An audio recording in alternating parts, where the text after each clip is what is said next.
하나님께 드린 성물을 위해서 기도하겠습니다. 귀하신 아버지 하나님, 보시옵소서. 당신을 사랑하는 마음으로 당신의 양무리들이 지극히 조악한 소자들을 위하여서 지금 이 시간 가지고 나온 재물들이 있습니다. 주님, 저들의 마음을 기억하시고 저들의 심령이 아버지 하나님 앞에 상달되게 하옵소서.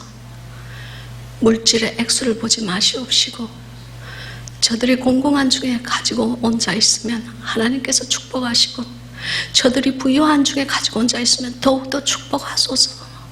주님, 이 물질 사용될 때에 단 한 자락도 사람의 마음이나 사람의 생각이나 사람의 지혜로 사람의 인도함으로 사용되는 일 없게 하여 주시옵시고 모든 것이 오직 주님의 영광을 위하여 하나님의 영광만을 위하여 당신의 영광이 빗대는 데 사용되는 소금 같은 물질 되게 하옵소서. 예수 그리스도의 귀하신 이름으로 살아계신 이름으로 축복하며 기도합나이다. 아멘. 아멘. 할렐루야. 아멘. 하나님의 영이 지금 이 시간 이 전에 계십니다. 우리 주님의 귀하신 임재하심이 빛과 함께 이 성전에 하나님의 옷자락이 가득하신 것을 믿으시길 바랍니다. 하나님의 미소와 하나님의 기쁨과 하나님의 귀여워함이 여러분의 심령 안에 지금 시간 임하기를 바랍니다. 하나님은 영이시니 드리는 자가 예배를 올려드리는 자가 진정과 신령으로 할지니라. 우리가 비록 여기 소수의 무리가 앉아있지만 하나님께서 우리의 심령을 보고 계시니 우리의 진정이 준비가 되어 있습니까? 우리의 심령이 준비가 되어 있습니까? 저는 이 예배당에 계신 모든 여러분들이 지금 이 시간 주님 준비됐어요. 이제 저를 정결하게 씻어주시고 저에게 하나님의 귀한 은혜가 임하기를, 그 귀한 은혜를 바라보는 눈을 그리고 받아들이는 마음을 허락하여 주시옵소서. 그 기도가 여러분의 기도가 되기를 축원합니다. 하나님의 말씀은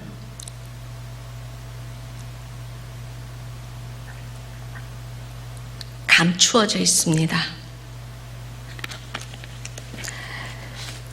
누가복음 18장 4절에 보면은 주님께서 예루살렘으로 올라가셔서 이제 거기서 십자가에 못 박히는 그러한 것을 제자들에게 설명을 하세요. 그런데 제자들이 주님은 분명히 내가 예루살렘에 가서 십자가에 못을 박히고 너희들을 위하여서 십자가 위에서 보혈을 흘려 죽으리라. 그러나 나를 내 무덤에서 찾지 마라. 나는 부활하여 3일 뒤에 부활하여 너희 앞에 나타날 것이니 갈릴리에서 기다려라. 그렇게 말씀하시는 걸 아무도 깨닫지를 못합니다. 무슨 말씀하시는지 깨닫지를 못해요. 왜냐하면 그들의 마음은 지금 야, 우리 주인님이 예루살렘으로 입성하신다. 이제는 메시아가 왔나 보다. 이제는 우리 메시아가 이 예루살렘, 이 이스라엘을 해방을 시켜가지고 나도 한 자리, 너도 한 자리, 우리는 3년 반을 이 예수님과 동거동락을 하였으니 나는 이제 한 자리를 차지하리라. 그렇게 생각하고 막 마음이 두근두근 하는 거예요. 국무총리를 시켜달라고 할까? 재무부 장관을 시켜달라고 할까? 그래서 자기 엄마까지 보내지 않습니까? 그죠? 엄마까지 보내가지고 주여, 주님이 그 당신의 나라 임하면은 우리 아들 둘을 당신의 왼쪽에 한 명, 오른쪽에 한 명 앉게 해주세요. 그러잖아요. 주님이 탄식을 하시는 거예요.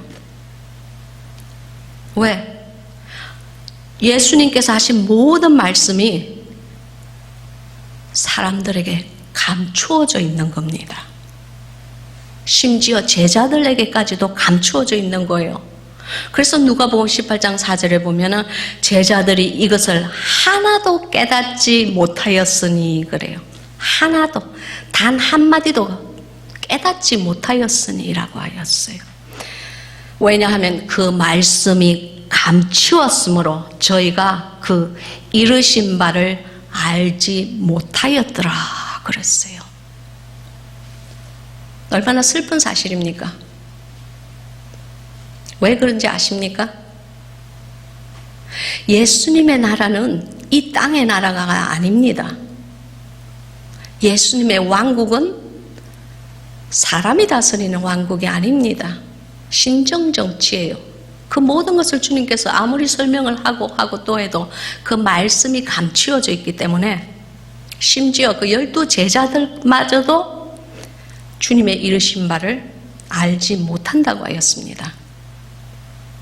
저는 오늘 이 영상 집회를 통해서 이 자리에 계신 분이나 아니면 영상을 보고 계시는 분에게 하나님의 말씀을 증거할 것입니다.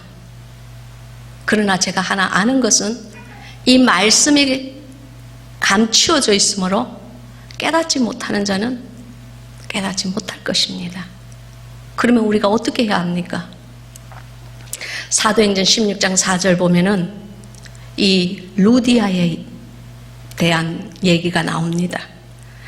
두아디라 성의 자주장사로서, 자주장사가 뭡니까? 이 옷을 그 당시에 이 자주색, 보라색, 퍼플 컬러로 물들이는 것은 가장 여러 가지 색깔 중에 가장 비싼 색깔이 자주 색깔이에요. 천년염 늘어서 자주 색깔이에요. 그거를 물감을 들이는 염색 장사예요. 그러니까 이 자주 장사로서 하나님을 공경하는, 예수님을 공경하는 루디아라 하는 한 여자가 하나님께서 그 마음을 열어 바울의 말을 청종하게 하신지라. 누가 그 마음을 열어요? 하나님께서 그 마음을 여신다고 그랬어요.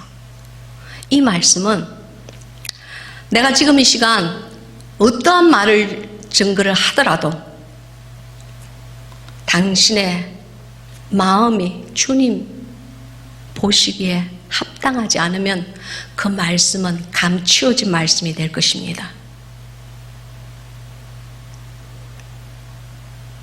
그러나 이 하나님의 말씀이 당신의 귀가 뚫려서 당신의 귀에 예수 그리스도의 보혈의 피를 받고 할례가 되어서 귀에 할례를 받고 말씀이 깨닫기 시작되면은 하나님, 우리 주님께서 내 마음을 열어주셨나 보다 하고 오직 그 영광을 하나님께만 올려드리시기 바랍니다. 아멘. 저는 오늘 아침에 주님 앞에 기도했습니다. 주님, 오늘 영상을 찍는 날인데 무엇을 우리 당신의 사랑하는 양무리들에게 증거를 하기를 원하세요? 물었어요. 주님께서 말씀하시기를 네가 가진 것이 무엇이냐 그러셨어요. 제가 가진 것이 뭐가 있습니까? 저 아무것도 없는데요. 그랬어요. 네가 오늘 가진 것이 무엇이냐? 그때 딱 알았어요. 아, 내가 매주 화요일은 금식하는 날인데 오늘 가진 것은 금식이로구나. 그렇게 생각을 했어요. 주님, 제가 금식에 대해서 사람들과 함께 하나님의 말씀을 선포하기를 원하세요? 그러면 오늘 금식에 대해서 말씀 증거를 하겠습니다 하고 이사야서 58장을 보았습니다. 이사야서 58장은 영의 세계를 설명한 글입니다. 이 말씀을 읽을 때에 여러분의 귀가 열려서 하나님이 그 마음을 열어서 주의 귀한 말씀이 깨달을 수 있는 지혜의 문이 열리기를 예수 그리스도 이름으로 축원합니다. 이사야서 58장을 제가 교독하겠습니다. 58장 제가 읽고자 하는 읽고자 하는 단어는 3절부터 14절 끝절까지입니다. 이르기를 우리가 금식하되 주께서 보지 아니하시면 어쩌미오며 우리가 마음을 괴롭게 하되 주께서 알아주지 아니하시면 어쩌미나이까 하느니라. 보라, 너희가 금식하는 날에 오락을 찾아 얻으며 온갖 일을 시키는도다. 보라, 너희가 금식하면서 다투며 싸우며 악한 주먹으로 치는도다. 너희 오늘 금식하는 것은 너희 목소리로 상달케 하려 하는 것이 아니라 이것이 어찌 나의 기뻐하는 금식이 되겠으며 이것이 어찌 사람이 그 마음을 괴롭게 하는 날이 되겠느냐. 그 머리를 갈대같이 숙이고 굵은 배와 재를 펴는 것을 어찌 금식이라 하겠으며 여호와께 연락될 날이라 하겠느냐. 나의 기뻐하는 금식은 흉악의 결박을 풀어주며 멍에의 줄을 끌어주며 압제당하는 자를 자유케 하며 모든 멍에를 꺾는 것이 아니겠느냐.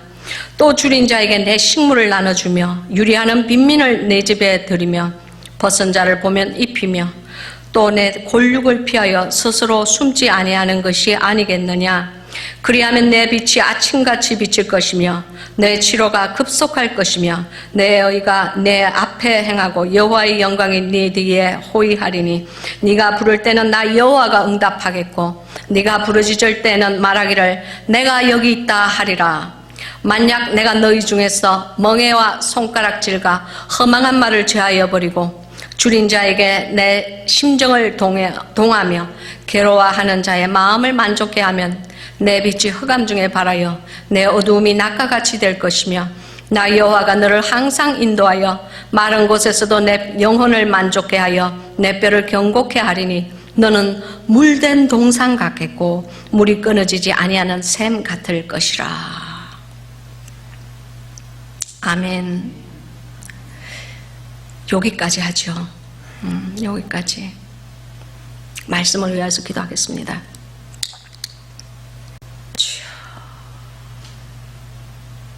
영원부터 영원까지 계신 여호와여, 금식의 비밀을 지금 이 시간 나누고자 합니다. 주님, 염소 새끼같이 못난 여종이 주님 앞에 왔습니다. 아버지, 저의 악함을 보지 마시고 저의 올곧지 못함을 보지 마시고 지금 이 시간 간절히 바라오니 영혼이 갈하고 목말라서 주님 앞에 간절히 마음의 무릎을 꿇고 당신의 말씀을 사모하는 당신의 양무리들을 기억하옵소서. 당신의 백성들을 기억하옵소서. 그들이 이 심령에 시원한 물이 떨어질 때에 영이 소성하는 역사가 있게 하옵소서. 이 귀한 말씀을 통하여서 하나님께 영광을 올리는 예배가 되게 하옵소서. 종의 모습은 모두 가리우시고 불태우시고 하나님의 귀한 대언만이 나타나게 하옵소서. 예수 그리스도의 귀하신 이름으로 간절히 기도하고 원하옵나이다. 아멘. 설교를 하는 사람은, 저는 다른 사람은 모르겠습니다. 설교를 하는 사람은 제 심령 안에 하나님이여, 재단에서 타는 불꽃은 사람이 주는 불꽃이 아닙니다. 재단에서 타는 불꽃은 하늘로서 그 불이 내려와서 재단의 제물이 태워져야만 하나님께서 흠양하고 하나님께서 거두어 주신 예물이 됩니다. 그러하오니 주여, 제게 모든 저의 더러움을 제거하시고 성령의 불로서 저를 태워서 당신의 말씀이 선포되게 하옵소서 하는 마음으로서요.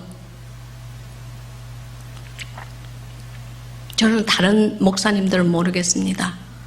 저는 그러한 마음의 각오를 하고 섭니다.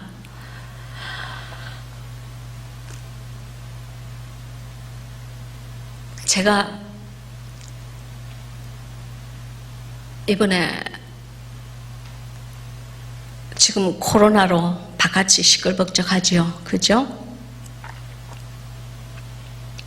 제가 한 두어 달 전에 케냐에 우리 장애인 아이들과 함께 있을 때에 어느 날 아침 이메일을 딱 클릭을 하였는데 이메일이 그 미국 대사관에서 이메일이 왔어요. 저희 남편은 미국 사람이에요. 토니 목사님. 이제 이렇게 이메일이 왔어요. 그래서 이메일을 딱 열었더니 그 이메일에 미국 대사관에서 뭐라고 적혀 있느냐면은 모든 미국 시민들은 지금 이 케냐에서 코로나를 맞이하고 있습니다. 케냐는 인구 10,000명의 의사가 2명씩 지금 현재 돌아가는 상태입니다.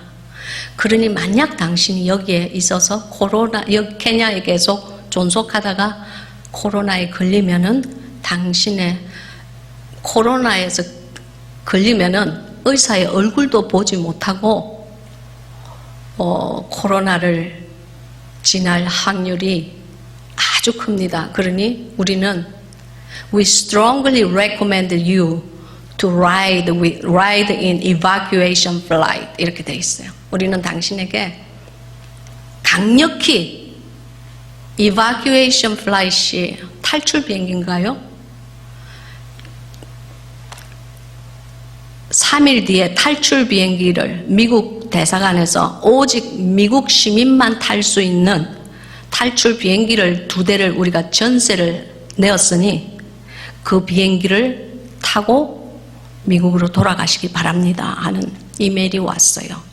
그리고 오늘 저녁에 케냐 대통령이 모든 케냐의 공항이 봉쇄가 될 것이라는 어나운스먼트를 할 것입니다. 그러나 그 어나운스먼트에 내일 아침부터 모든 공항은 코로나 때문에 폐쇄된다는 그런 어나운스먼트를 할 것이니까 당신은 거기에 조금 더 이렇게 어쩌면 좋을꼬 하는 걸 흔들리지 마시고 우리 미국 대사관에서는 당신을 위하여서 2대의 707 탈출 비행기를 했으니까 이제 그걸 타시고 미국의 JFK 공항으로 가시면 됩니다. 이게 왔어요. 그래서 제가 그걸 읽을 때에 여기 있는 간이 둥 하고 떨어지는 것 같았어요. 올 것이 왔구나라고 생각을 했습니다. 특히 미국은 무슨 환란이나 이런 자연의 재해가 있을 때 자국민을 보호하는 데 있어서 굉장히 신경을 쓰는 그런 나라입니다. 빨리 비행기 타고 가라 이거예요. 떠나라 이거예요. 그리고 거기 또 뭐라고 했느냐면은 모든 대사관 직원은 대사만 빼고 케냐에 있는 미국 대사만 빼고 모든 대사관 직원은 자원하는 자는 떠나고 오직 원하는 자만 남으시오. 근데 제가 나중에 보니까 한 명도 안 남았더라고. 그걸 이렇게 읽는데 제가 이제 나는 떠나야 되겠구나. 내가 여기 케냐에 이제 선교사 생활을 이제 빠이빠이 해야 되나 보다. 이런 생각이 탁 들고 또 어떤 마음으로는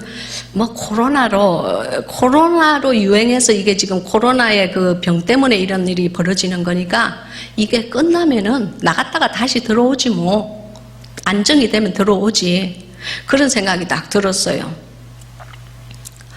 그래서 별 생각 없이 짐을 하나씩 싸기 시작했어요. 제가 케냐에 가지고 간 대부분의 물건은 이미 많은 케냐 원주민들에게 나누어 준 상태라서 제가 갖고 올 게 별로 없더라고요. 짐이 아주 뭐 빈 수트케이스밖에 없어.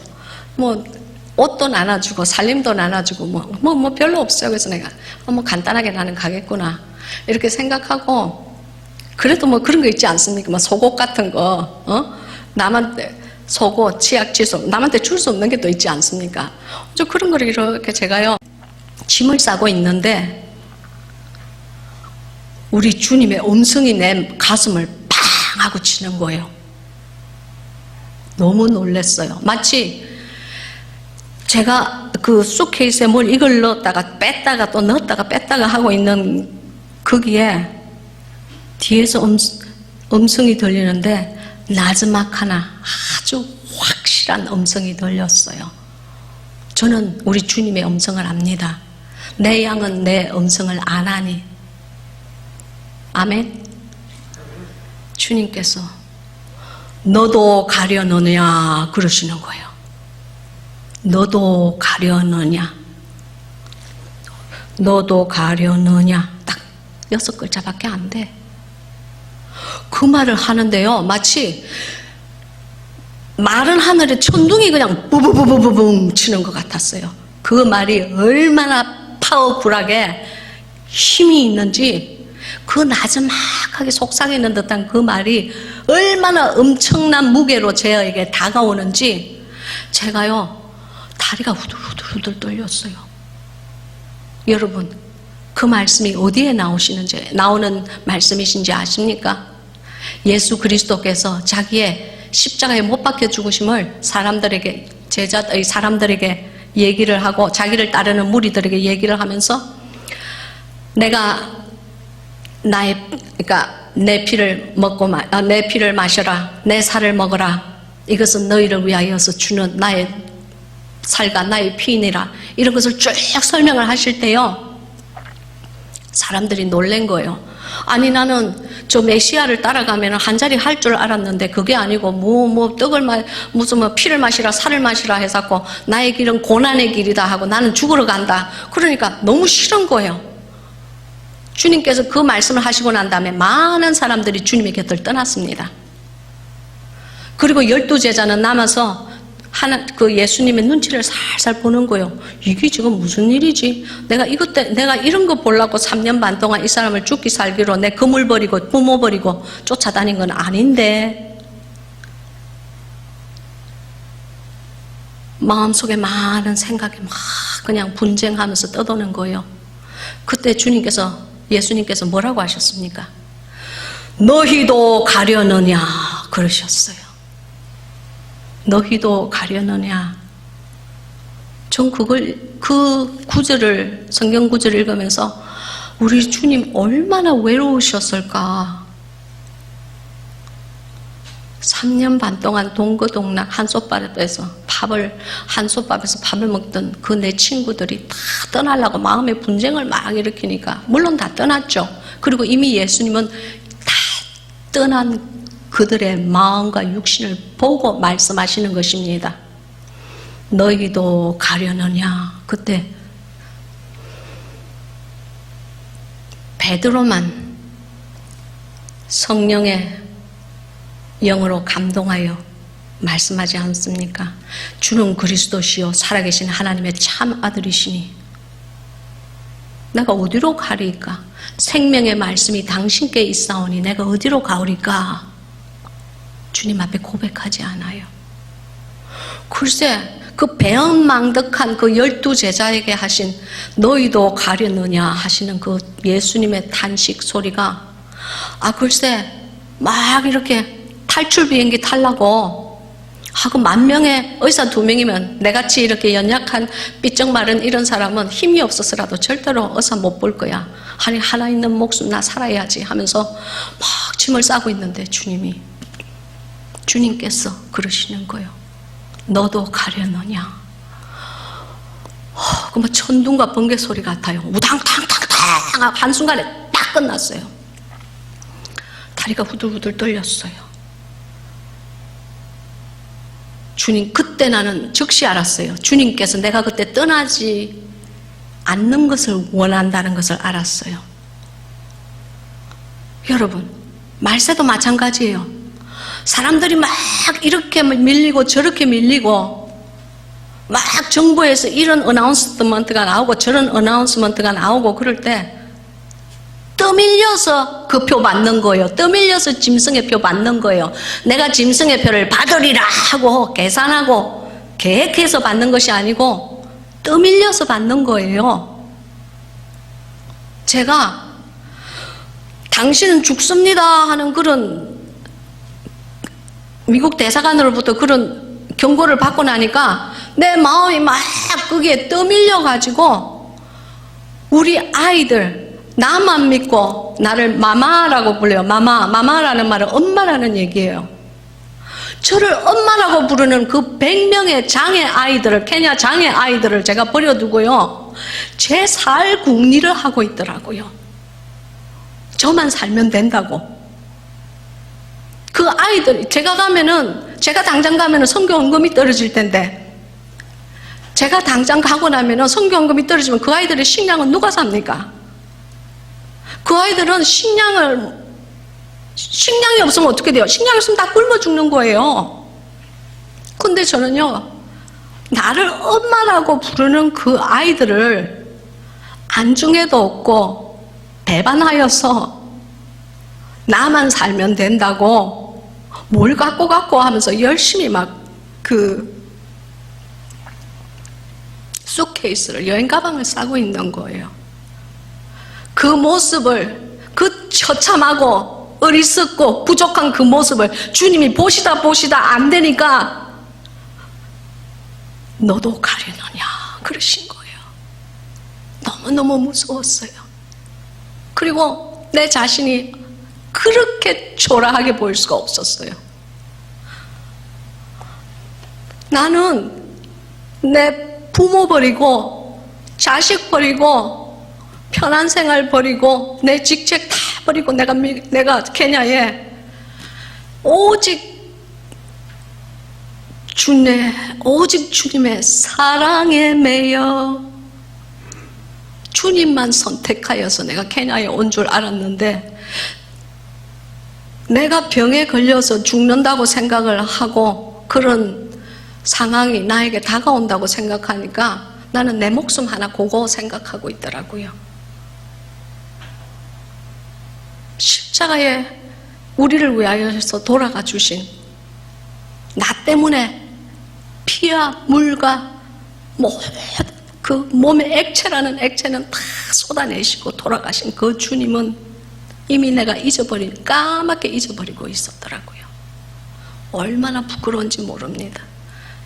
여러분, 평신도는 그럴 수 있습니다. 재직도 그럴 수 있어요. 그런데 어떻게 목사라는 내가, 이 머리에 기름 부음을 받았다는 내가 그렇게 어리석은 행동을 주님 앞에서 할 수가 있는지 얼마나 부끄러웠는지 모릅니다. 그래서 너무 화가 나서 내 스스로에게 화가 난 거예요. 누구에게 화가 난 게 아니고. 빨리 우리 남편에게, 거실에 있는 남편에게 갔어요. 여보, 우리 남편이 짐 다 쌌어? 그러더라고요. 제가 짐은 무슨 짐? 내가 지금 어떤 음성을 주님에게 들었는 줄 알아? 우리 남편이, 저희 남편은 알아요. 제가 기도의 깊은 경지에 들어가면은 주님과 대화하는 것을 알아요. 무슨 음성을 들었는데 뭐라고 하시디? 그래요. 너도 가려느냐 그러시더라. 그때 남편의 얼굴이 확 흑색이 되는 거예요. 얼굴이 빨개지는 거예요. 주님께서 가지 말라고 하시디? 그래요. 여보, 가지 말라고 안 하셨어. 그러나 너도 가려느냐 그러셨어. 그 말은 다른 사람은 다 간다는 말 아니야. 내가 그 무리에 한 명이 되는 것을 하나님께서는 원하지 않으신다는 것을 나는 알았어. 남편이 물었습니다. 우리 남편 토니 목사가 어떻게 하고 싶어? 그래요. 뭘 어떻게 하고 싶어? 주님께서 있으라 그러면 있어야지. 나는 지금 주님께서 여기서 이 케냐에서 뼈를 묻으라 하면은 나는 뼈를 묻을 각오로 왔어. 근데 내가 막 이렇게 사회가 동요되고 사람들이 동요되고 죽는다는 그런 생각을 하니까 나도 흔들렸잖아. 와, 말세는 말세다. 난 너무 창피해. 너무 부끄러워, 주님 앞에. 내가 어떻게 그런 행동을 할 수가 있지, 주님 앞에? 그 남편이 그러면 가지 말자, 여기 남자 그래요. 그래서 남기로 다 결심을 했습니다. 그래서 짐 싸는 거를 다 그냥 짐을 다 엎어버렸어요. 그리고 그때부터는 이제 내가 어떻게 해야 되지, 이 상황에서. 저는 그 코로나 같은, 여기에 있는 많은 분들이 그렇게 생각을 하실 거예요. 코로나 같은 것을 겪어본 적이 별로 저는 없다고 생각해요. 저 역시 마찬가지입니다. 이러한 상황을 제가 겪은 적이 별로 없어요. 그래서 도대체 내가 어떻게 하여야 할꼬 하고 생각을 하고 있으니까 주님께서 내 마음에 감동을 탁 주시는 거예요. 아이들 양식을 마련해야지, 그 생각을 주세요. 왜냐하면은 벌써 재래시장이 문을 한 2주 전에 닫았다는 그 소식이 이미 쫙 다 케냐에 전해졌거든요. 케냐 사람들은 대부분이 케냐 사람들은 중산층이 없습니다. 그 나라는 대부분의 사람들은 그냥 하류층이에요. 하루 벌어 하루 먹고 살아요. 그리고 아주 부자만 이렇게 딱 무슨 피라미드의 탑처럼 부자만 조금 있고 그 나머지는 전부 하류층이에요. 중산층이 별로 없는 나라예요. 그런데 그 사람들은 다 어떻게 대부분 먹고 사느냐면은 하루 벌어서 하루 먹고 삽니다. 대부분의 사람들이 그래요. 그리고 농사를 짓는 사람들이 많고. 그러면 하루를 성인 한 명이 밖에 나가서 공사를 한다든지 이렇게 갖고 오는 레이블이 이제 그 1급 하루에 받는 그 월급이 아니지. 하루에 받는 수당이 500실링입니다. 500실링은 5달러예요. 5불. 그리고 내가 무슨 플러머를 잘한다든지 아니면 내가 프로그래밍 in the computer 그걸 잘한다든지 내가 무슨 기술이 있으면 1000불이 아니고 1000실링, 하루에 1000실링, 10불이에요. 하루에 5불 아니면 1000실링, 5불 아니면 10불이 그날 벌어서 먹는 거예요.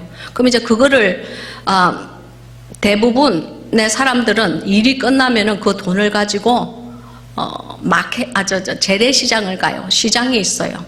그래서 거기 가서 딱 하루치 뗄감 가스는 비싸기 때문에 가스로 불을 떼는 사람이 별로 없습니다.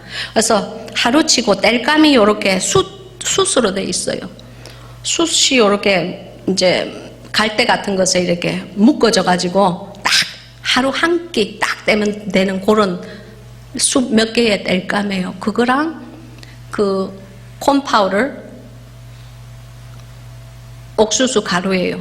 그거를 가지고 와요. 그러면 그거로서 하루 딱 먹어. 하루 이제 그 자기네 식구들끼리 아들, 딸 아니면은 애들도 참 많이 나요. 거기는 산화 제한이 없어서 그런가. 내가 아는 어떤 목사님은요, 자기가 제일 큰 아들이라고 그래서 아이가 몇 명 있는데요, 부모님이. 그랬더니 우리 엄마는 16명의 아이가 있는데 제가 그 중에 제일 크지요. 그러더라고요. 16명, 18명, 10명은 아무튼 아이를 굉장히 많이 낳습니다.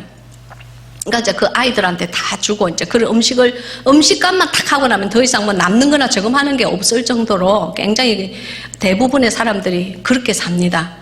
그러니까 대통령이 앞으로 모든 재래시장은 문을 닫는다고 딱 선언을 했어요. 몇 주 전에.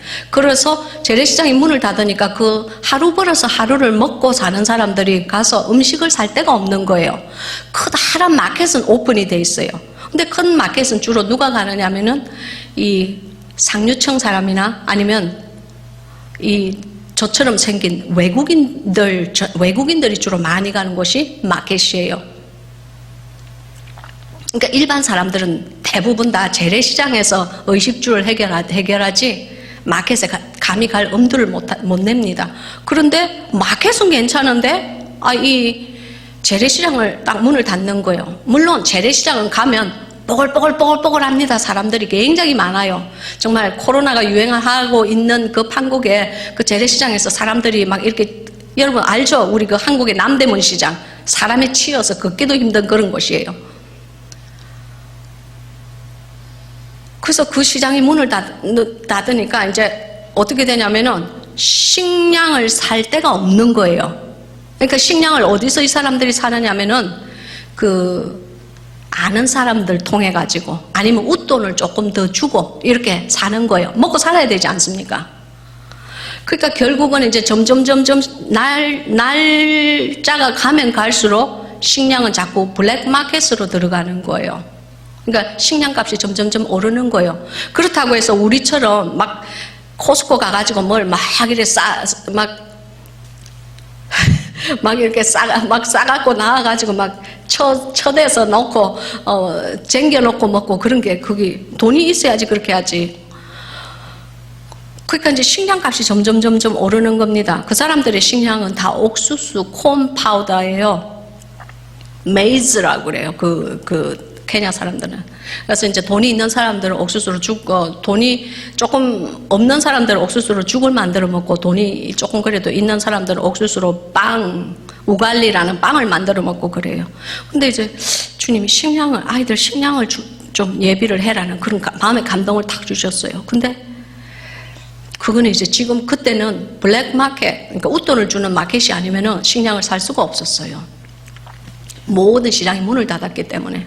그래서 제가 우리 직원들한테 식량 파는 데 가서 뭘 좀 사야 되겠다는 마음이 들었어요. 그래서 주머니에 있는 돈을 통통 털었어요. 털고 우리 직원들한테 몇 명에게 주었습니다. 밖에 나가서 아니면 네 아는 사람 찾아가서 옥수수 가루, 콩 살 수 있을 만큼 다 사갖고 와. 이 돈이 되는 만큼 다 사갖고 와 그랬어요. 그랬더니 알았다고 우리 직원들이 나갔습니다. 그리고 이제 저녁 때쯤 되니까 직원들이 막 이고지고 막 갖고 들어오더라고요. 그래가지고 이 케냐 사람들 쓰는 이 한 부대는 굉장히 큽니다. 저 시장에서 파는 그 옥수수 제일 큰 부대가 있어요. 그거는 한국의 그 쌀 한 가마니 정도, 그것보다 조금 더 커요. 굉장히 커요. 그래서 그걸 이제 말른 옥수수 알을 가지고 오면 우리가 그걸 방앗간이 있거든요. 케냐도 방앗간이 있어요, 여러분. 떡은 못 해먹지만. 이제 그 방앗간에서 뽑아가지고 이제 뽑아서 이제 그 가루로 이제 만들어서 먹는데 우리 직원들이 막 이렇게 많이 막 가지고 왔어요. 몇 가마를 가지고 왔어요. 보니까 한 10대 가마는 되는 것 같아요. 콩하고 옥수수가. 그럼 10대 가마가 되면은 우리 아이들이 한 달 반은 먹을 수 있는 식량이거든요. 그래서 그 식량 넣는 창고가 있어요. 우리 식량 넣는 창고는 항상 일주일치만 내가 항상 샀어요. 왜냐하면 케냐는 열대 지방이기 때문에 벌레가 굉장히 많습니다. 그래서 이게 한 달씩 쟁여놓고 먹을 돈도 없고, 그리고 일주일만 지나면은 거기서 이렇게 벌레가 생기기 시작해요. 그래서 이제 한 달 반씩은 내가 케냐에 간 지 몇 년 됐지만 한 번도 그렇게 해본 적이 없어. 근데 그거를 이제 창고에 이렇게 싸재었어요. 싸재고 내가 물었어요. 그 직원들에게. 그 사람들 케냐 원주민이니까 내가 어떻게 해야 되는지를 알 거 아닙니까? 옥수수 알에 이거를 어떻게 해야지 한 달 반을 먹을 수 있지? 그랬더니 어디에 가서 무슨 케미칼을 산대. 그래서 그 케미칼을 그거를 이렇게 스프레이를 해서 뿌려서 햇빛에 이렇게 탁 뿌려서 한 며칠을 놔두고 난 다음에 그게 혹시 방부제가 아닌가 저는 생각해요.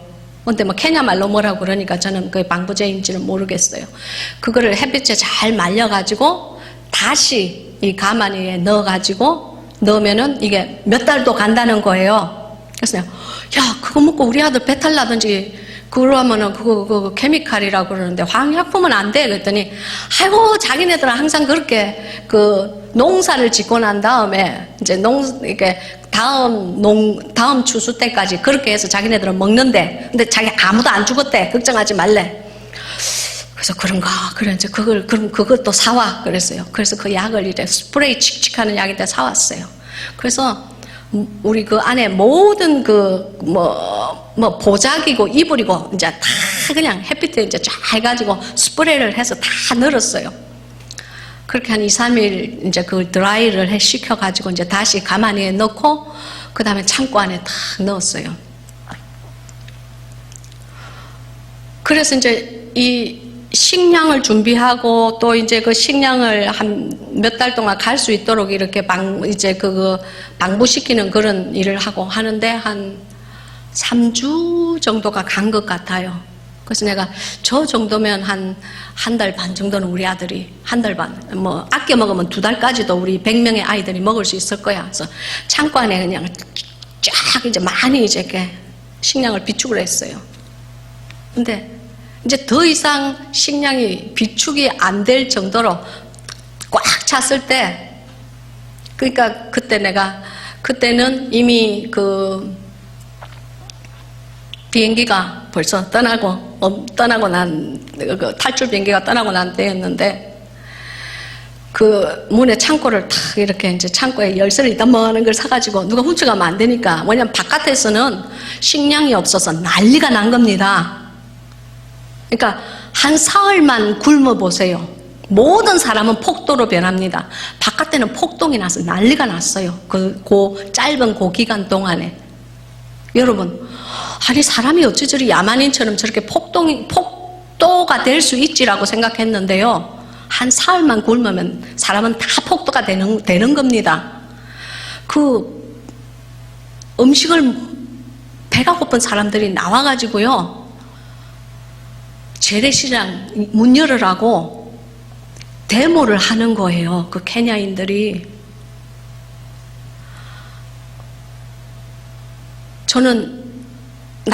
저는 이 얘기를 우리 부목사님한테 들었어요. 우리 부목사님이 읍내에 뭔 일이 있어서 볼일을 보러 갔는데 사람들이 폭도가 막 일어나니까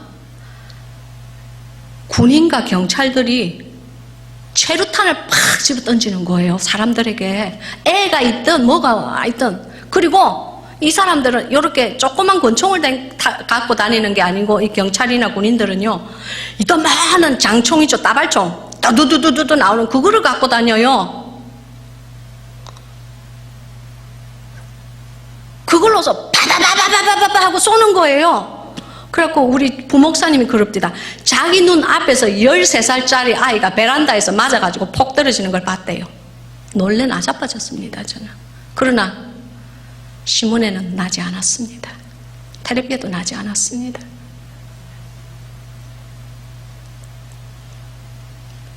너무 사람들이 굶고 폭도를 많이 하니까 이제 외국에서 식량이 온 거예요.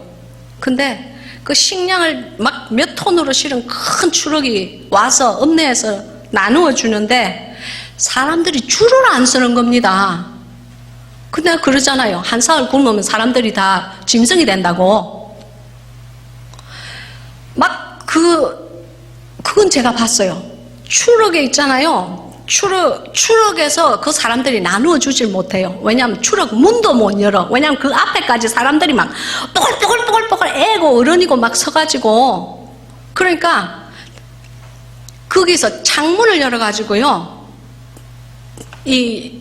요거만한 그 옥수수 가루 들은 부대를 던져요. 사람들 머리 울어. 난 그거 맞으면 나 같은 사람 죽어볼 거야. 모가지가 탁 해가지고 죽어볼 거야. 팍 던져요. 왜냐하면 나누어 줄 수가 없어요. 사람들이 이미 너무나 겹겹이 그 트럭을 싸고 있기 때문에 막 던져줘요. 근데 여러분, 그게 던지는데 어떤 일이 일어났는지 아십니까? 힘센 남자들만 그거를 잡고 나갈 수가 있는 거예요. 그 여자들 있죠? 케냐 사람들은 뚱뚱한 사람이 별로 없습니다. 대부분 내가 아는 95%도 넘을 거야. 대부분 저희들이 생각하는 이 미국에서 저희들이 보는 그런 흑인과는 다릅니다. 아주 빼빼해요. 날씬해요. 키가 작아요. 좀 이렇게 이게 다 먹는 음식에 좌우되는 것 같아요. 우리 한국 사람들도 마찬가지 아닙니까? 제 세대에서는 점심을 못 싸우는 도시락을 못 싸우는 아이들이 많았기 때문에 제 세대는 별로 그렇게 키가 안 커요. 그러나 지금 세대는 어떻습니까? 완전히 무슨 뭐 다들 아이들이 모델 같아요. 얼마나 키가 큰지. 아무튼 그 식량이 이렇게 식량 부대가 탁 떨어지니까 막 사람들이 왁 하고 그쪽으로 몰려드는데 힘센 남자들이요 막 펀치를 날리는 거예요. 손이 몇십 개가 그게 그 부대에 가지 않습니까? 막 이렇게 막 펀치를 날리면서 여자고 뭐 작은 남자고 뭐 그냥 그게 없어.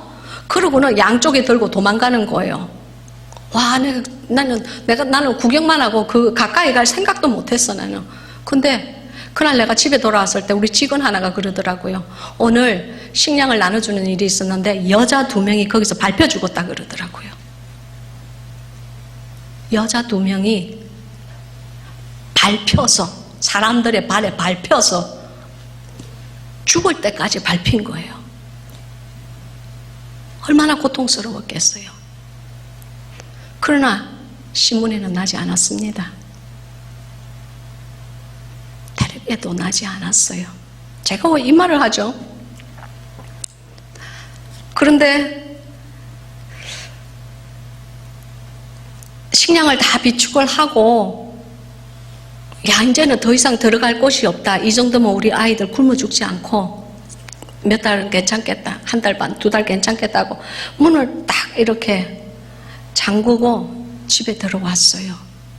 근데 미국에서 전화가 왔어요. 미국에서는 국제전화기 때문에 인터넷으로는 이렇게 뭐가 오지만 직접 전화는 잘 안 옵니다. 뭐 1년에 1통 내지 2통도 받기 이머전시가 아니면은 오지 않아요. 근데 거기서 뭐라고 그러냐면은 시카고 병원이라는 거예요. 시카고 병원인데 뭐 저희 남편을 찾는 거예요.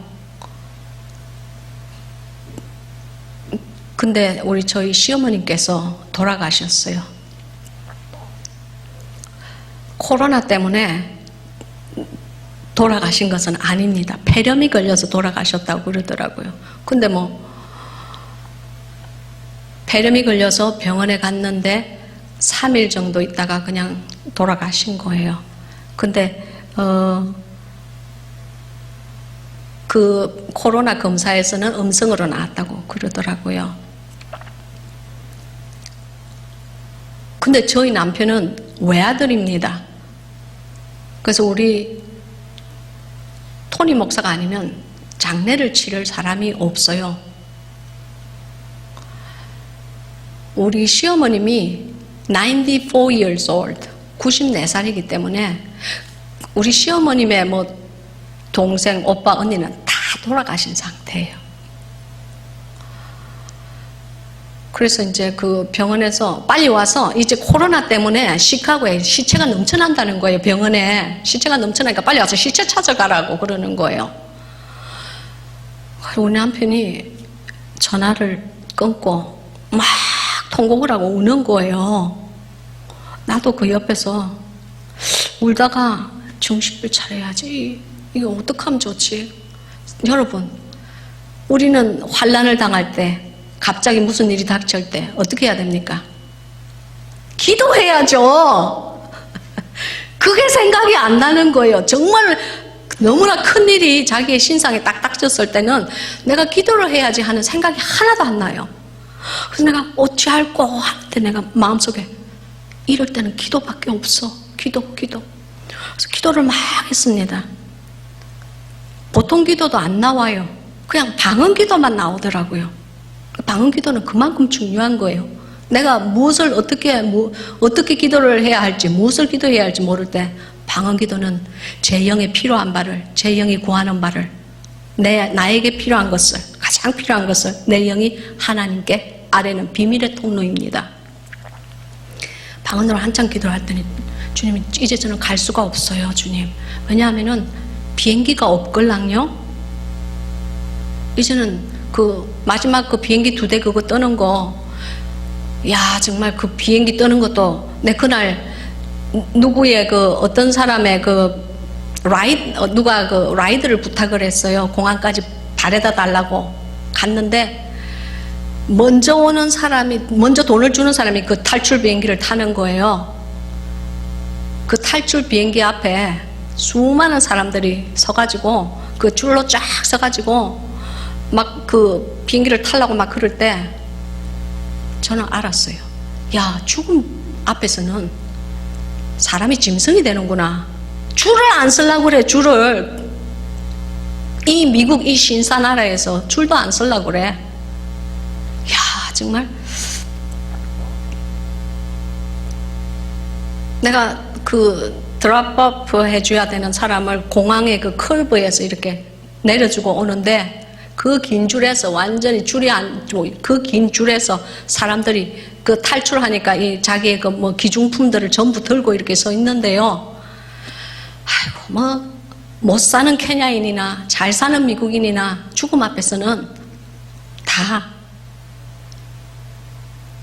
마찬가지예요, 마찬가지.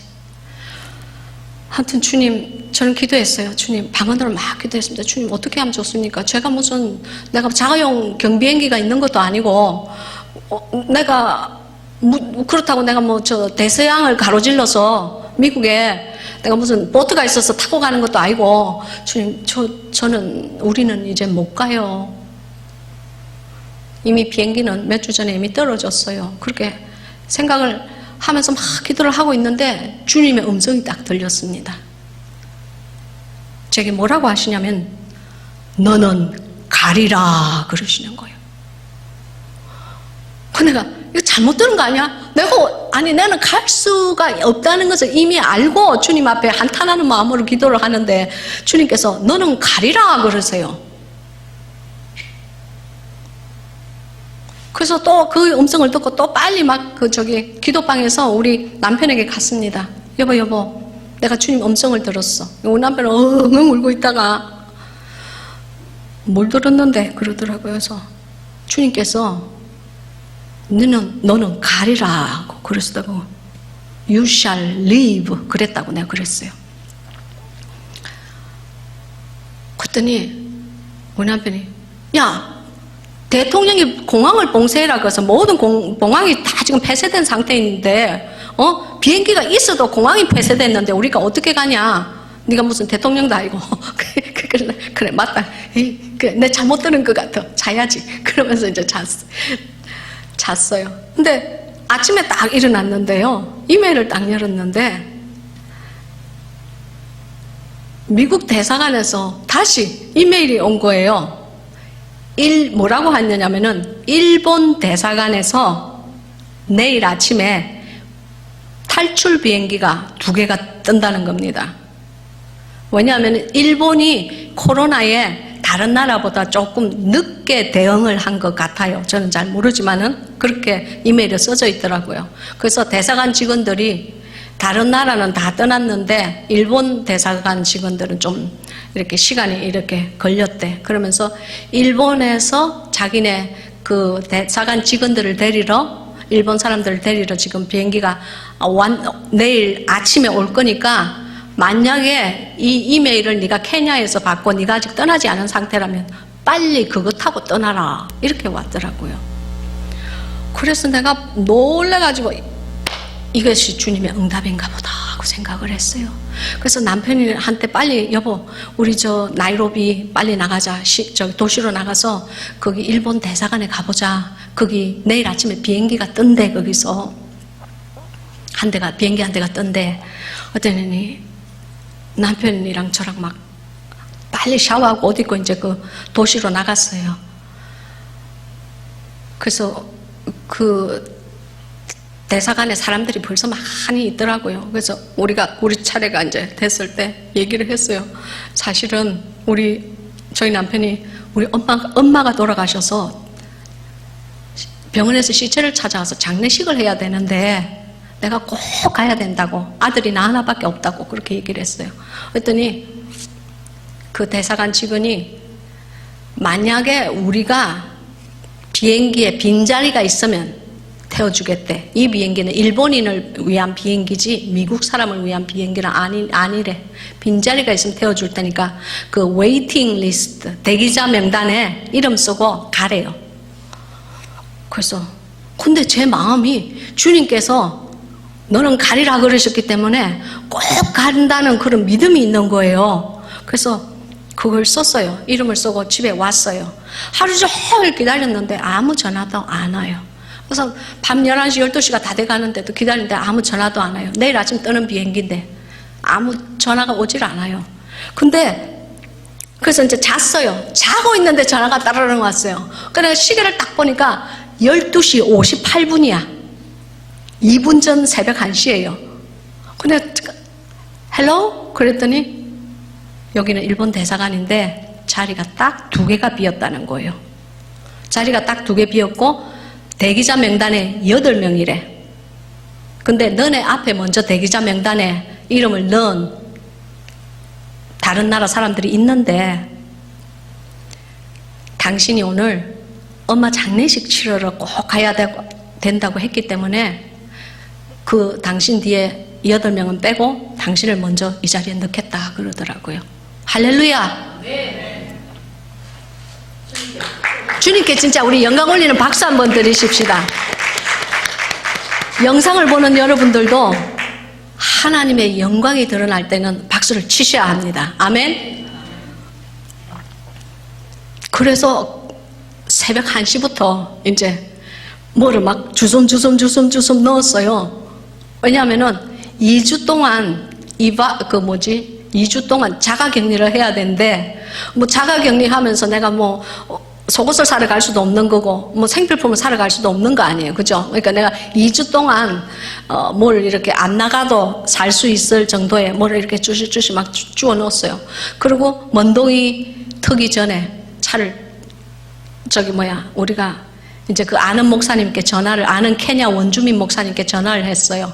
우리 좀 공항에 좀 데려다 달라고. 원주민 목사님께서 오셨어요. 그래서 이제 우리를 공항에 내려다 주는데 딱 도착하니까 우리가 제일 먼저 왔어. 그만 공항에 제일 먼저 왔어. 아유, 그래가지고는 그 비행기를 타고 왔잖아요. 미국으로 오는 것도 아니고 일본으로 간대. 그래서 우리가 그럼 우리는 일본까지 가서 도로 미국으로 가기는 힘든데요. 그랬더니 당신은 이디오피아에 드랍오프를 해주겠대. 이디오피아에 내려줄 테니까 거기서 이디오피아는 아직 공항이 문을 닫은 상태가 아니었어요. 그래서 거기서 미국 가는 거를 뭐 타든지 말든지 마음대로 하래. 일단 이디오피아는 당신 때문에 스탑을 해주겠대요. 그러니까 아이고 감사합니다. 그래서 이디오피아에서 또 내렸어. 그래갖고 오는데 거의 48시간 걸렸어요. 그 케냐 나이로비 공항에서 그 시카고 공항까지 오는데 이틀을 꼬박 이제 공항에서 묵고 자고 했어. 어쨌든지 오긴 왔어요. 그래서 지금 이 자리에 여러분들에게 이 말씀을 증거할 수가 있는 겁니다. 할렐루야. 할렐루야. 얼마나 주님 감사합니까? 근데 저는 비행기 안에서 저 나름대로 생각을 했어요. 사람이 죽으려고 하면은 하나님께서 살리시고 사람이 살라고 하면 하나님께서 죽이시는구나 하는 것을 알았어요. 무슨 말씀인지 아시겠죠? 그러니까 행여 이 다음에 지금 말세지 않습니까? 행여 이 다음에 그런 순간이 온다고 할지라도 나는 살리라 그러지 마세요. 그냥 죽음을 각오하세요. 죽음을 각오하고 나는 하나님의 사람답게 하나님의 뜻대로 살리라. 하나님이 죽이시면 난 죽고 하나님이 살리시면 살리라는 마음의 각오를 딱 가지세요. 사실은 제가 그 이바큐에이션 플레인을 놓쳤을 때 제가 이렇게 담담하게 말하지만 좀 많이 울었습니다. 죽을 것을 생각하니까 제가 죽는다고 제가 걸렸다 하면 난 여기서 죽는구나 하고 생각을 하니까 눈물이 얼마나 나는지 좀 많이 울었어요. 울면서 주여 한참을 울고 나니 금식하면서 울었습니다. 그랬더니 주님께서 이제 평안을 주시는데 결국에 나중에는 이런 생각이 들더라고요. 내가 죽음을 두려워할 필요가 뭐가 있냐. 나는 내가 앞으로 장차 갈 곳을 아는데, 할렐루야. 하나님을 사랑하고 예수님을 따르며 그의 뜻대로 부르심을 입은 자들은 자신이 갈 곳을 이미 압니다. 우리가 죽음을 두려워하는 이유는 자기의 갈 곳을 확실히 아는 믿음이 부족하기 때문입니다. 내가 정말 나에게 하나님이 주시는 참 믿음이 있고 예수 그리스도의 그 뜻대로 주님이 원하시는 그 이끔대로 산다고 본인이 확실하게 믿고 생각을 하고 또 주님을 온전히 신뢰한다면요, 죽음은 우리에게 아무런 능력을 발휘하지 못합니다. 사망아 너의 쏘는 것이 어디에 있느냐라고 사도 바울의 한 복음이, 그 귀한 그 고백이 여러분의 고백이 될 줄로 믿습니다. 축원합니다. 나는 죽으리라 하고 생각을 했습니다. 그런 각오를 했습니다. 그러고 나니 사실은 하나도 더 이상 코로나인지 뭔지 두렵지가 않았습니다. 저는 이렇게 생각했습니다. 케냐에서 선교사로 사역하다가 전염병에 걸려서 죽었으면 그거 아름다운 죽음 아닙니까? 주님 안에서 하는 순교 아닙니까? 사람이, 인류의 역사상 사람이 죽는 그 모든 죽음 안에서 가장 아름다운 죽음이 어떤 죽음입니까? 주님 안에서 순교하는 거예요. 그 믿음이 있기에 우리의 믿음의 선진인 그 수많은 초대 교회의 많은 사람들이 사자의 밥이 되고 톱으로 허리를 잘라내며 그 캄캄한 굴에서, 그 굴에서 태어나서, 그 굴에서 결혼해서, 그 굴에서 늙어 죽으면서 기쁜 마음으로, 영광스러운 마음으로 주님 앞에 돌아가지 않았습니까? 여러분, 당신은 당신이 가실 곳을 아십니까? 이것은 아주 중요한 질문입니다. 아주 중요한 질문이에요. 자신의 갈 곳을 확실히 안다면 자신의 갈 곳이 우리 하나님의 품이고 자신의 갈 곳이 천국이라는 것을 조금 더 의심하지 않는다면 여러분은 코로나에 흔들릴 필요가 없는 겁니다. 그 보이지도 않는 그 바이러스에 겁이 나서 덜덜덜 떨면서 숨고 감추어지고 그러지 않는 것, 그렇게 안 해도 되는 겁니다.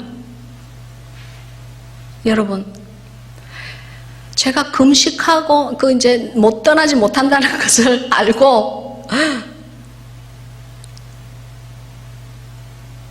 그때에 제가 주님께 정말 납작하게 낮아지는 마음으로 금식을 했습니다. 그때 금식할 때 들은 주님의 음성이 있어요. 제가 여기서 그 음성을 밝혀도 될지 안 밝혀도 될지도 모르겠습니다. 코로나 때문에 주님한테 기도를 했습니다. 금식하고 기도했습니다. 주님, 수많은 사람들이 지금 지금 이렇게 코로나에 걸려가지고 죽음을 맞이하고 있습니다. 주님, 이 도대체 우리한테 왜 이러시는 거예요, 주님? 우리한테 왜 이러세요? 그랬더니 주님께서 제게 뭐라고 말씀하셨는지 압니까? 내가 허락하지 않는 환난이란 없다 그러셨어요. 모든 인류에 닥치는 그 어떠한 재해나 공포나 환난이든지 하나님께서 허락하지 않으시면 그 일은 일어나지 못합니다. 모든 것을 주관하시고 다스리는 이는 주님이십니다. 믿습니까? 주님께서 말씀하셨어요. 내가 허락하지 않은 환난은 없다 그러셨어요. 그래서 내가, 주님, 이 코로나를 하나님께서 허락하셨어요? 마귀에게? 어떻게 그러실 수가 있어요?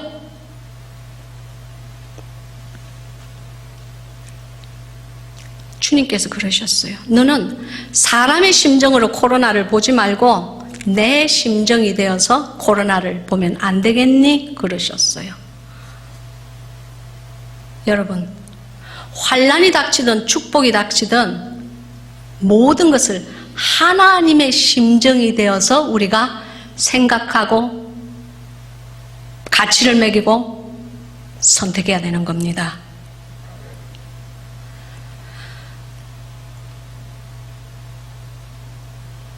그래서 제가 물었습니다. 주님의 심정에 코로나는 어떤 것입니까? 그랬더니 주님께서 제게 말씀하시길, 코로나의 환난은 나에게 있어서 신속한 추수이니라 그러셨어요. 지금 신속한 영적 추수가 이루어지고 있다 그러셨어요. 이 코로나로 인하여 알곡과 쭉정이가 지금 갈라지고 있다 하셨습니다. 알곡과 쭉정이가 갈라지는 영적인 추수가 지금 신속하게 처리되고 있다. 신속하지 않으면 너무 많은 생명이 없어지느니라 그러셨어요.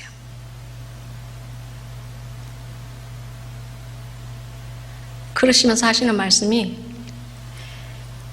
교회에서 드리는 예배를 한 달만 안 드려봐라. 쭉정이는 다 떨어져 나간다 그러셨습니다. 그러나 알곡은 더욱더 내 앞에 가까이 온다 그러셨어요. 너는 너의 건물 신앙을 버려라 그러셨어요. 건물 안에 들어와서 있는 건물 신앙을 버리라고 그러셨어요. 저는 모이는 것이 나쁘다는 거 절대 아닙니다. 그러나 우리가 오직 그 건물 안에만 모이는 그것만이 예배라고 생각하는 그 마음에서 여러분은 벗어나셔야 합니다. 하나님의 눈에 보이는 그 교회는 당신입니다. 예수 그리스도께서 핏값 주고 사신 그 교회는 바로 당신이란 말입니다. 주님, 이 건물을 핏값 주고 사지 않으셨어요. 너는 건물 안 신앙에서 보좌 앞 신앙으로 옮겨야 된다 그러셨어요. 전 다른 사람 모릅니다. 그냥 주님께서 제가 그렇게 돼야 된다고 그러셨어요. 건물 안 신앙에서 보좌 앞 신앙으로 너는 옮겨라 그러셨어요. 여러분, 모여서 예배하는 거 참으로 중요합니다. 우리가 모여서 다 하나님을 찬양할 때 하나님의 영광이 드러납니다. 그러나 더욱더 중요한 것은 당신과 하나님의 1대1의 관계입니다. 1대1의 관계예요. 여러분, 나다나엘이 무화과 나무 아래 혼자 앉아서 하나님께 기도를 드리고 있을 때에 예수님의 눈에 그가 비쳤던 것을 기억하십시오. 다윗이 목동이 되어 어두운 황혼역에 그 들판에서 자기의 양들을 찾고 하나님께 기도하고 있을 때 하나님의 눈이 그에게 머물러 있다는 것을 기억하십시오. 사무엘이 단 한 명이 되어서 혼자 잠자리에 들면서 그날 밤 저녁 기도를 하고 있을 때, 혼자 하고 있을 때 하나님께서 그의 영을 부르셨다는 것을 기억하십시오. 사도 바울이 집사의 집에서 단 혼자가 되어서, 여러분, 눈이 멀었다고 그랬어요. 사도 바울이 그때 다메섹 성 앞에서 눈이 멀었어요. 눈이 멀면 아무도 안 보이죠. 혼자 그 사망의 골짜기를 지나갈 때 혼자서 오직 나와 주님 단 1대1에 독대하는 그 상황이 되었을 때 주님은 말씀하셨어요. 저 성에 가서 바울이란 자가, 다소에서 온 바울이란 자가 있을 테니 그를 위하여 기도하라. 그를 위하여서 눈이 떠이지게 기도하라고 그러셨어요.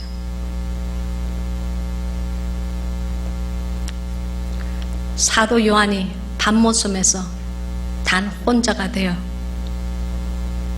사람들의 대중을 떠났을 때에 요한의 계시록이라는 인류 역사상의 무서운 장, 위대한 예언의 말씀이 그에게 임했습니다. 여러분, 하나님과는 1대1의 관계, 그것이 여러 명 있는 관계보다 더욱더 귀중한 것입니다.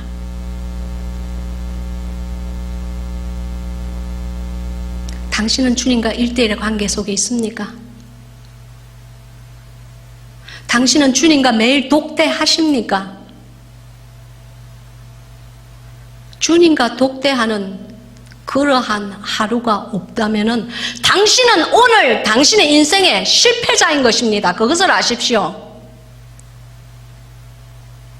우리는 이 험난한 이 세상에서 예수님과 함께 동행하는 그 독대함이 없으면 우리의 영은 정결하게 살아남지 못합니다. 매일매일 그 순간을 사모하여야 합니다. 그래서 금식이 필요한 겁니다. 우리의 이 모든 성품과 우리의 모든 이 퍼스널리티, 캐릭터, 개성은 세상신에 아주 잘 길들여져 있습니다. 어떻게 판단하는지, 세상의 영으로 어떻게 판단하면 이 일이 나에게 이득이 되는지, 내가 얼마만큼의 이득을 취할 수 있는지, 작은 일이나 큰 일이나 우리는 얍삭 빠르게 아주 잔머리가 뿅뿅뿅 하고 돌아갑니다. 그러나 주님과 함께 독대하는 사람은 그렇지 않습니다. 주님과 함께 독대하는 사람은 주님의 심정이 되어서 그 일을 봅니다. 주님과 함께 독대하는 자는 그 자야말로 살아있는 자입니다. 그 영이야말로 살아있는 영이고, 그 영이야말로 좁은 길에 서 있는 영이고, 그 영이야말로 자기가 갈 곳을 확실하게 아는 사람입니다.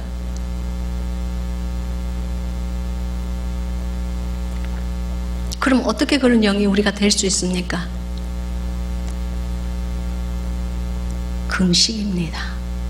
저는 물론 다른 여러 가지 방법도 많겠지요. 주님과 독대하고 좀 더 낮아져서 내 이 육신의 소욕에 다 사로잡아서 주님 앞에 서는 뭐 다른 여러 가지 방법도 많겠죠. 제가 아는 방법은 금식입니다.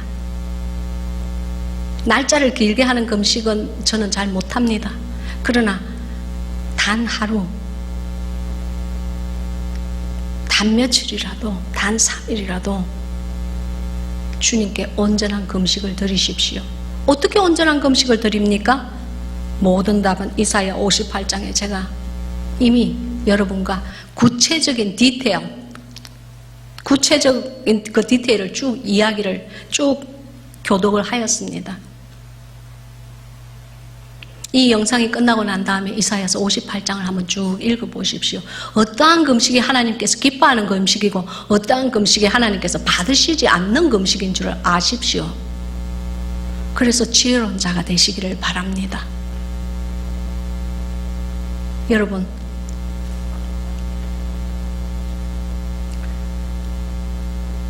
제가 케냐에 있을 때 콩고에서 온 목사님이 한 명 있었습니다.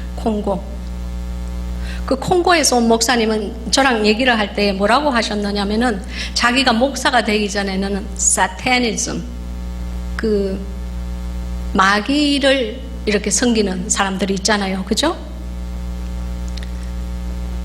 그것을 마귀를 숭상하고 흑주술을 믿었다고 하였습니다. 그러면서 오늘날 크리스찬들이 잊어버리고 있는 게 있다고 하였습니다. 그리고 마귀가 그 술법을 아주 잘 쓰는 것이, 그 술법을 너무나 교묘하게 잘 쓰기 때문에 오늘날의 많은 크리스찬들이 호까닥하고 넘어가서 그 술법에 걸려든다고 하였습니다.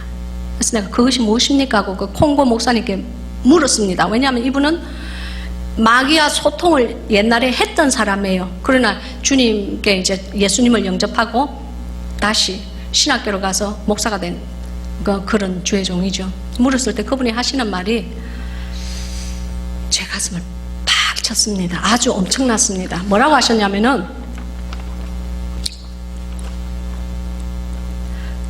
마귀가 그랬대요. 자기에게.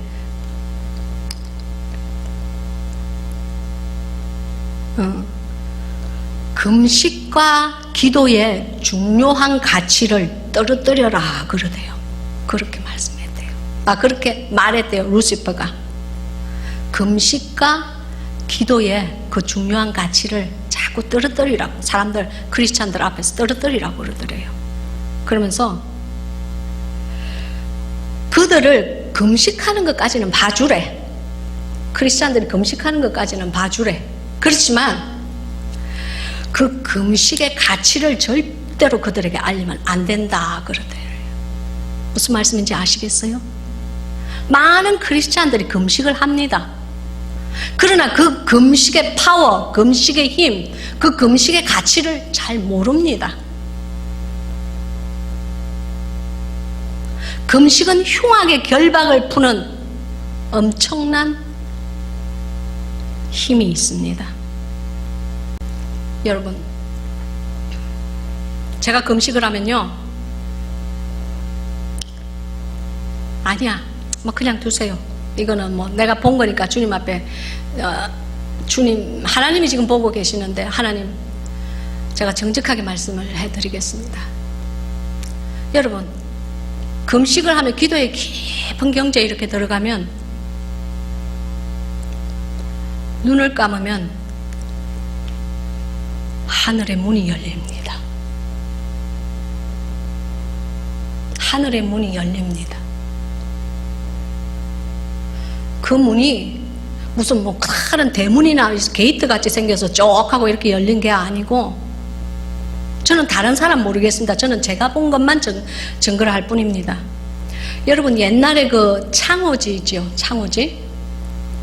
거기에 우리 첫날 밤에 그 신혼부부가 들어가면은 우리 어떻게 합니까? 이렇게 해가지고 이렇게 해서 구멍을 뻥 내지 않아요, 그죠? 그리고 그 안으로 막 깜깜한데 뭐 보이지도 않았지만은 우리 막 보잖아요, 그죠? 근데 그런 것 같아요.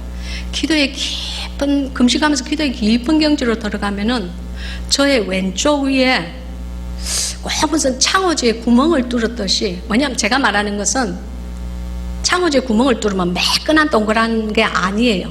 좀 이렇게 가생이가 이렇게 약간 우툴두툴 하면서 이렇게 구멍이 뚫리지 않습니까? 마치 그것과 같아요.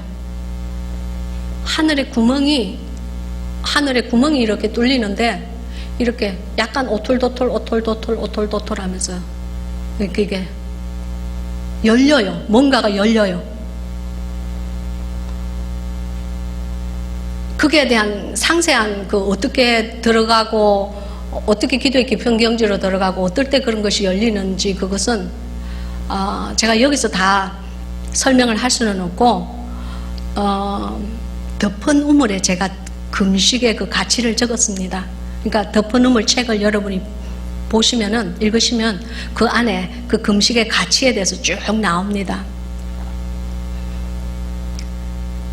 하늘의 문이 이렇게 그 동그란 요런 문이 열려서 항상 동그랗지는 않아요. 어떤 때는 타원형이 될 때도 있고 어떤 때는 사각형이 될 때도 있고, 근데 그것이 아주 조그맣게 열리다가 점점 기도의 깊은 경주로 이렇게 들어가면은 그것이 이렇게 점점 크게 열립니다. 그 조그만, 처음에는 조그맣던 그 구멍이 점점 크게 열려요. 그러면 제가 압니다.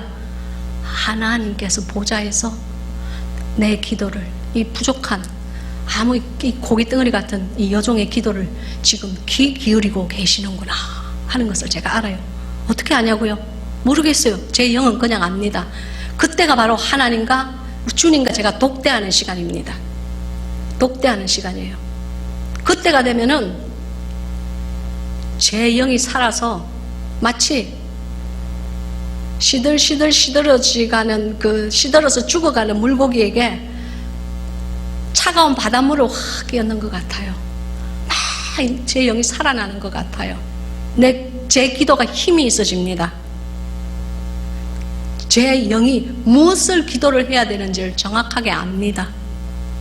그리고 주님께서 미소를 띠시며 저의 기도를 귀 기울이고 듣고 계시는 것이 느껴지는 게 아니고 그냥 알아요.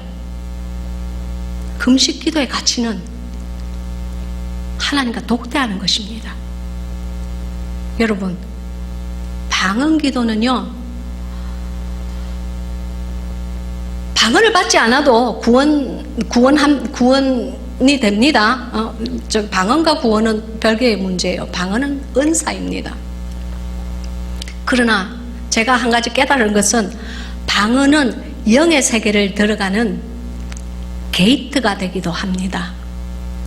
많은 사람들은 영의 세계에 대해서 아주 정직하게 얘기해서 무식합니다. 저도 사실 무식합니다.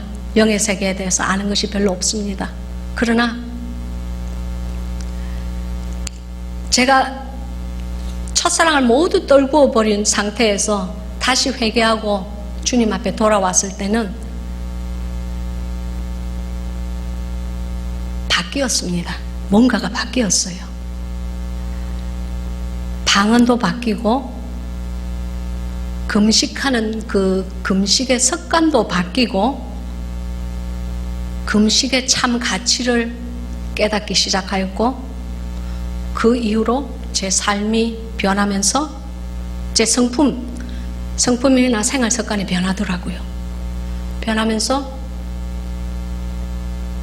아무튼 예전이랑 조금씩 다른 사람으로 영의 세계를 출입하기 시작하였습니다. 영의 세계를 어떻게 출입하는지에 대해서는 저는 여기에서 너무 그냥 제 저서를 읽으시면 됩니다. 제가 다 일일이 설명을 할 수가 없어요. 영의 세계는 무궁무진한 세계입니다. 그러나 금식을 하고 방언 기도를 할 때에 그 영의 세계를 출입하는 법을 주님께서 트레인 시키기 시작합니다. 여러분, 솔로몬이 그렇지 않아요? 솔로몬이 그 1000번의 번제를 드리고 난 다음에 내가 널 위하여 무엇을 하여 줄고 하나님께서 그에게 질문을 하셨을 때 그가 저는 아이라 출입하는 법을 알지 못합니다. 어디를 출입해요? 어디를? 베드룸 왔다리 갔다리, 부엌 왔다리 갔다리, 그거 아니에요. 영의 세계의 참 지혜를 그가 하나님께 구한 겁니다. 영의 세계는 들어옴과 나감이 있습니다. 금식은 그만큼 파워풀하는 겁니다. 당신에게 영의 세계의 열쇠를 지어줄 수 있습니다. 여러분, 영이 살아있어야 합니다. 우리의 육신은 날마다 쇠퇴하나 우리의 영이 살아있고 우리의 영이 주님과 독대를 할 때에 우리가 생명을 얻고 그 생명이야말로 참 생명인 것입니다. 믿습니까? 시간이 너무 많이 갔으므로 저는 금식의 중요함 그리고 금식의 그 참 가치를 여러분과 함께 나누다가 보니까 시간이 너무 많이 가버렸어요. 그냥 아십시오. 금식이라는 것은 내 영이 하나님 앞에 목마름과 배고픔이 있는 것이다 라고 생각하시면 돼요. 내 육신의 배고픔을 배고프다 생각하지 말고 내 영이 하나님께 향하여 이렇게 굶주림이 있었구나, 내 영이 하나님을 향하여 이러한 목마름이 있었구나, 그것을 깨닫고 생각하고 주님 앞에 부르짖을 때에 주님께서 그 금식을 기쁘게 흠양하고 받으시는 것입니다. 믿으시기 바랍니다. 기도하겠습니다. 귀하신 아버지 하나님, 감사합니다. 주님, 하나님께서 원하시는 금식이 무엇인지 저의 그 케냐의 생활을 통하여서 잠깐 짧게 아버지 간증하며 밝혔습니다. 주님, 이 시간 간절히 바라옵나니 지금 이 자리에 고개 숙인 당신의 사랑하는 백성들과 또한 이 영상을 보는 많은 주의 사랑하는 양무리들이 당신과 나와 함께하는 이 영의 세계에 저들도 들어오기를 허락하여 주시옵소서. 저들도 영의 세계의 맛을 알게 허락하여 주시옵소서. 주여, 저들도 하나님 앞에서 심령이 낮아져서 주님 앞에서 참다운 금식이 무엇인지 깨달아 알게 하옵시고, 당신의 영이 주는 그 만족함을 저들의 심령에 부어주시옵기를 간절히 바랍니다. 구합니다. 주님, 예수 그리스도의 능력의 이름으로 믿고 간구합나이다. 아멘.